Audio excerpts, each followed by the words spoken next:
प्रणाम देवी माँ। देख क्या रहा है पक्षी, युद्ध कर मुझसे। आपका प्रत्येक आदेश मुझे स्वीकार है माँ, किंतु मैं आपसे युद्ध नहीं कर सकता। तो अपनी पराजय स्वीकार कर और चला जा यहाँ से। मुझे क्षमा कीजिए माँ, किंतु मैं वो भी नहीं कर सकता। मैंने अपनी माँ को वचन दिया है। याद है मुझे, इसीलिए कह रही हूँ, अपनी हट छोड़ दे। तेरी माँ तेरी प्रतीक्षा कर रही है। अपनी माँ को बिना बताए इतनी दूर चला आया है। जानता है कितनी चिंतित होगी तेरे बिना। जानता हूँ माँ, किंतु आप भी तो मेरी चिंता का कारण जानती है। मैं अपनी माँ को दासी के रूप में और नहीं देख सकता। और मेरे सामने हट कर सकता है?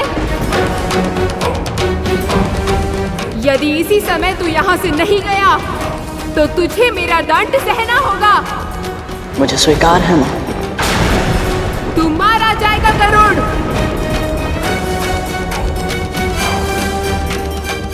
यदि यही मेरी नियति है तो फिर मैं चाहकर भी इसे बदल नहीं सकता। अनर्गल प्रलाप मत कर गरुड़। यदि तेरी मृत्यु हो गई तो तेरी माँ को दास्ता से कौन मुक्त कराएगा? आप सही कह रही हैं माँ, पर यहाँ से मैं चला गया तो ये असुर अदिति माँ की तपस्या भंग कर देंगे। जिसकी भक्ति में शक्ति होती है उसकी तपस्या भंग करना इतना आसान नहीं होता। ये मुझे अपने मार्ग से हटाने के लिए आपका आह्वान कर सकते हैं माँ, तो फिर अपना लक्ष्य प्राप्त करने के लिए न जाने क्या क्या करेंगे। माँ, मुझे अदिति माँ की सुरक्षा के लिए यहाँ रहना ही होगा। तू अपनी सुरक्षा की चिंता कर। यदि तूने मेरा आदेश नहीं माना तो मुझे तेरा वध करना होगा गरुड़। पाताल भैरवी का प्रकोप इसे भस्म कर देगा। क्या तू अपनी माँ को दास्ता से मुक्त कराने के पहले यमलोक जाना चाहता है? नहीं माँ। तो फिर चला जा यहाँ से। यह संभव है माँ।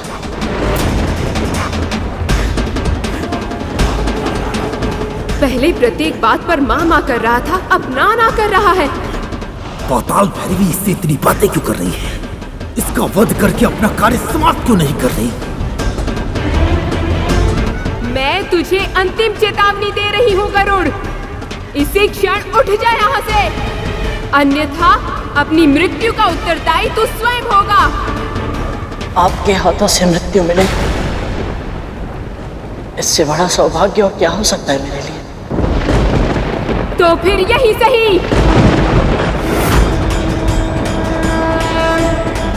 माँ ने बताया था, माँ भैरवी के मन में शिवजी के लिए अपार सम्मान है। यदि मैं उनकी आराधना करूं तो संभव है मैं माँ भैरवी के प्रकोप को शांत कर पाऊं।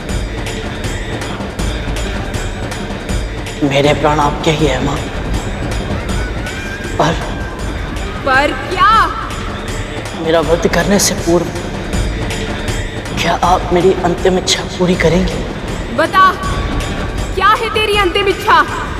मैं अपनी मृत्यु से पहले पूजा करना चाहता हूँ माँ, भगवान शिव की।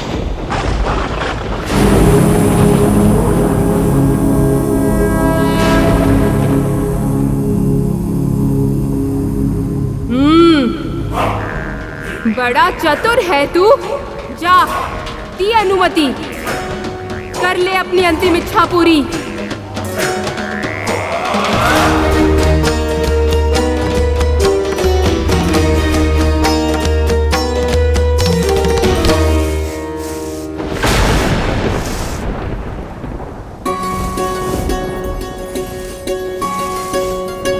मिट्टी की व्यवस्था तो हो गई, अब बस इसे शुद्ध करने के लिए कंकड़ पत्थर निकाल देता हूँ।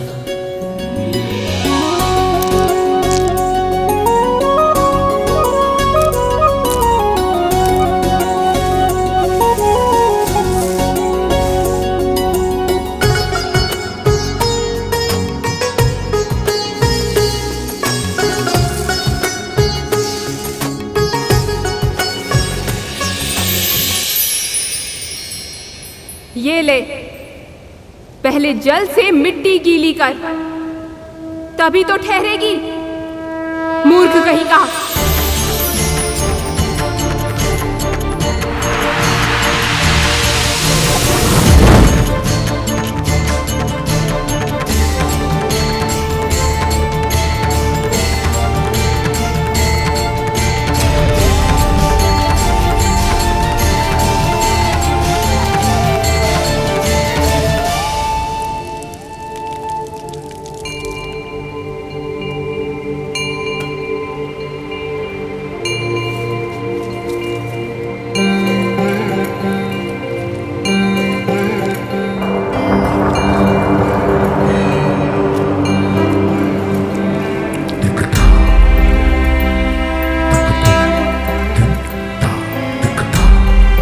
पूजन की सामग्री तो है ही नहीं, ना भस्म है, ना दूध, ना शहद, ना धतूरा, ना बेलपत्र।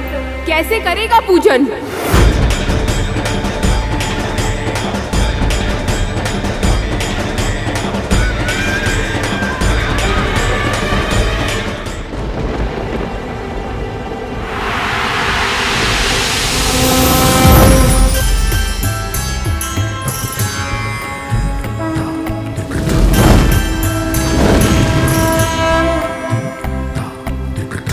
देख क्या रहा है? पहले शहद को दूध में मिलाकर शिवलिंग को स्नान करा। ये पाताल भैरवी इससे इतनी बातें क्यों कर रही है?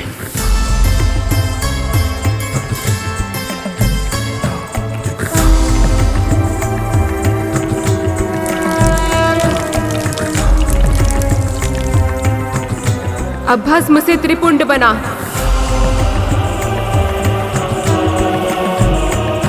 और अर्पित कर।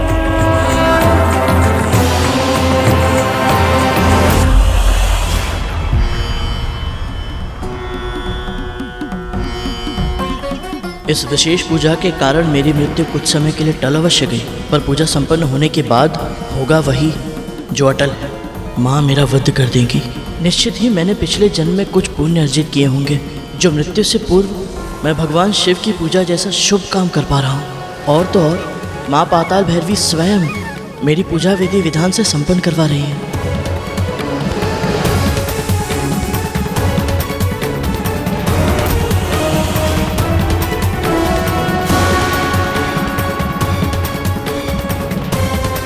हे शिव शंकर, हे भोले भंडारी, मेरी भक्ति स्वीकार करे और स्वीकार करे मेरी प्रार्थना। मैं नहीं जानता कि मैं उचित कर रहा हूँ या अनुचित, बस इतना जानता हूँ प्रभु कि जो कर रहा हूँ अपनी माँ के लिए कर रहा हूँ।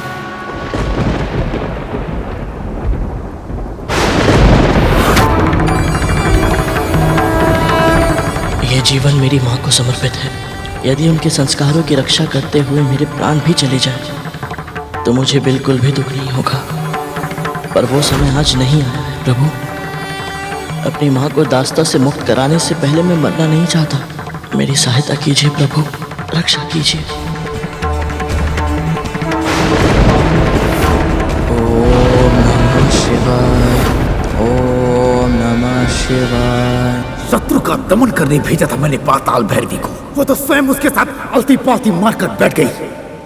ओम नमः शिवाय। इतना भी नहीं समझती कि जो अब तक माँ की रट लगाए हुए था, वो अपने प्राणों की रक्षा करने के लिए शिव भक्त होने का ढोंग रच रहा है। अब ऐसा प्रतीत होता है कि मुझे स्वयं जाना होगा।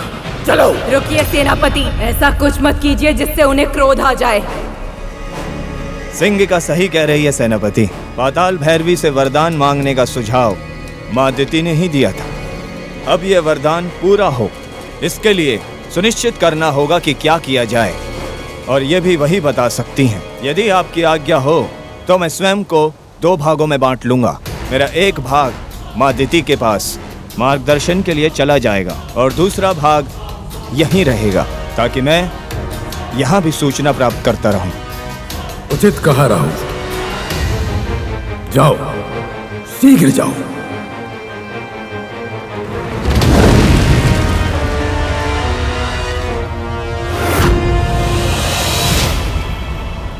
ओम नमः शिवाय, ओम नमः शिवाय। सावधान! सर्वशक्तिमान, महाज्ञानी, जगत पिता महर्षि कश्यप की प्रिया, असुर वंश की जननी, महारानी दिति पधार रही है।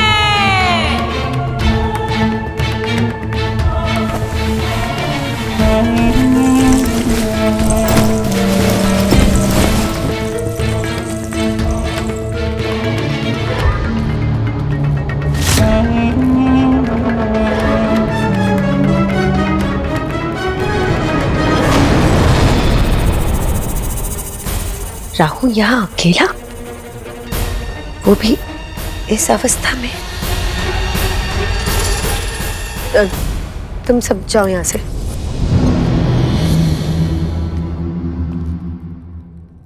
प्रणाम माताश्री। अदिति की तपस्या भंग करने का शुभ समाचार लेकर अब तक बजरंग को आ जाना चाहिए था। वो आया क्यों नहीं? कहाँ रह गया वो? जवाब दो।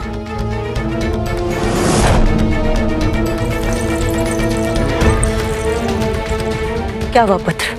तुम्हारे चेहरे का रंग क्यों उड़ा हुआ है? देव माता की तपस्या तो कब की भंग हो जाती माँ, पर क्या? एक पक्षी है जो हमारे प्रयासों पर पानी फेर रहा है माँ। पक्षी? नाम क्या है उसका? माँ विंता का दूसरा पुत्र गरुड़।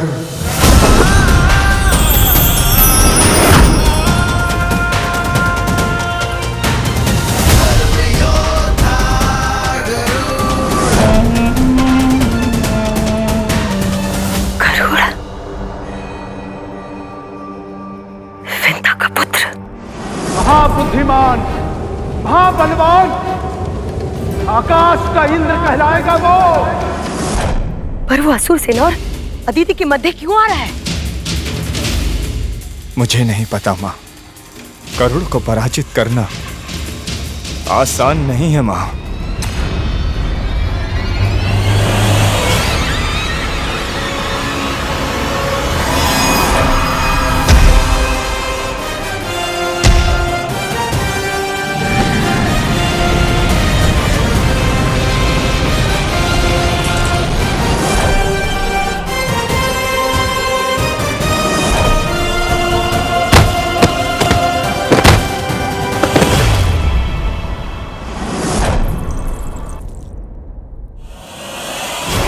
एक काम करो, अपने दूसरे भाग से संपर्क स्थापित करो और पता करो कि वहां पे क्या हो रहा है। मुझे बताओ, शीघ्र करो। जो आज्ञा माता।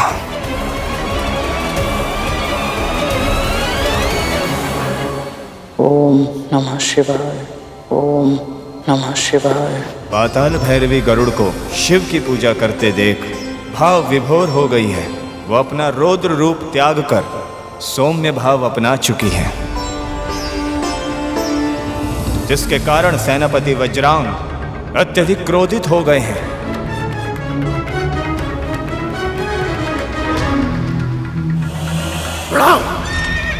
और सिंगिका के सुझाव के विपरीत अपना रथ लेकर उन दोनों की ओर बढ़ रहे हैं।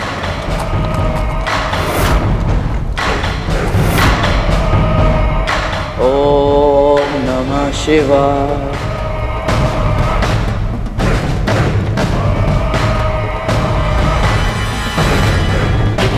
ये क्या कर रही है देवी? शत्रु के नेत्र बंद है। अपनी तलवार को प्रकट करके उस पर प्रहार कीजिए। उसकी अंतिम इच्छा पूर्ण होने से पहले मैं उसे नहीं मार सकती वज्रांग। अंतिम इच्छा नहीं, ये मृत्यु को टालने का बहाना है। बहाना है तो बहाना सही। जैसे तुझे वचन दिया है उसी प्रकार इसे भी वचन दिया है मैंने। वचन आपने उसे दिया है, मैंने नहीं।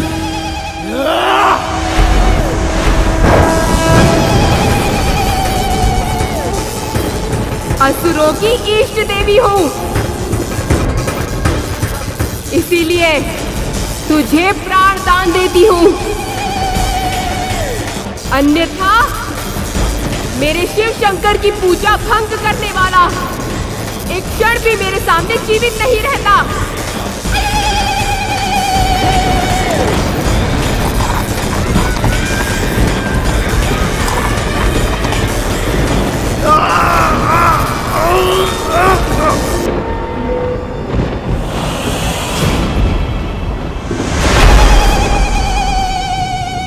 बस बस, और नहीं सुन सकती मैं। माँ, उस पक्षी ने पाताल भैरवी के हृदय को भी जीत लिया है। हम असुर कैसे जीतेंगे उससे माँ? दुर्बलता, हमें उसकी दुर्बलता जाननी होगी, और उसके लिए मुझे कद्रू के पास जाना होगा। कद्रू कोई ना कोई उपाय जरूर बताएगी, क्योंकि कद्रू विंता और उसके पुत्र से घृणा करती है। पर हमारे पास समय नहीं है, हमें जो भी करना होगा शीघ्र करना होगा। ओम नमः शिवाय। ओम नमः शिवाय।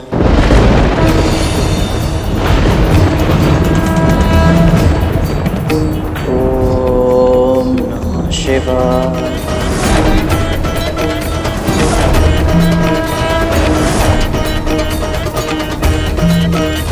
ओम नमः शिवाय।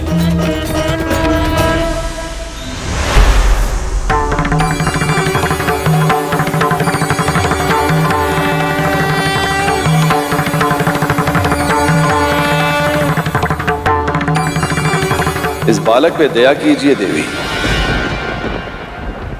हमारे पुत्र जैसा है ये, निर्मल निर्दोष, केवल परोपकार करने की इच्छा से आपके सामने बैठा है। जीवित रहना चाहता है केवल इसलिए कि अपनी माता को दास्ता से मुक्त करा सके। हे प्रभु, आप तो जानते हैं कि मेरे हृदय में इसके लिए कितनी ममता उमड़ रही है। यदि मैंने वज्रांग को वचन न दिया होता तो मैं इसके सामने शत्रु के रूप में कभी ना आती। मैं क्या करूं प्रभु, चाहकर भी अपना वचन तोड़ नहीं सकती। उसकी कोई आवश्यकता नहीं है देवी। आपने वचन दिया था कि आप गरुड़ का सामना करेंगे, वो आपने संपूर्णता से पूर्ण किया। भक्त की भक्ति के आगे तो भगवान सदैव ही हारते आए। मैं आपका संकेत समझ गई प्रभु। अब मैं इसे जीवन दान दूंगी और वरदान भी। सच्चा शिव भक्त होने के नाते मेरे वरदान का उच्च अधिकारी है ये।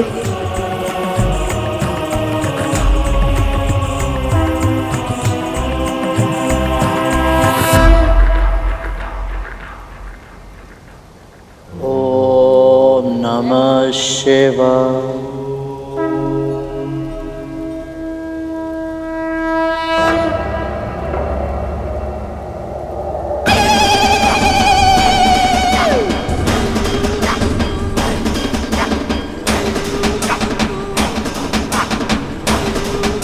माँ,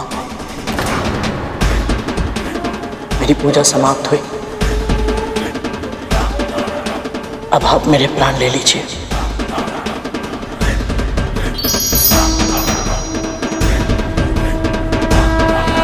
जा, मैं तुझे प्राण दान देती हूँ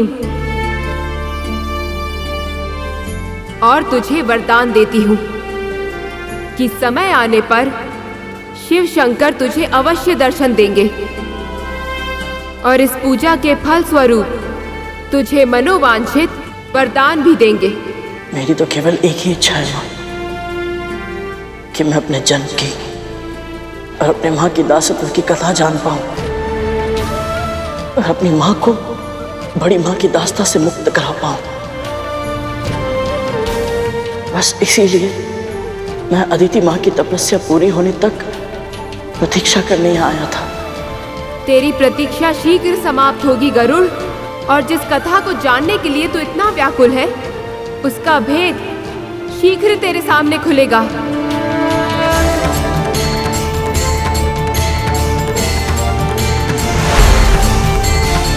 माँ पाताल भैरवी ने मुझे वरदान दिया है।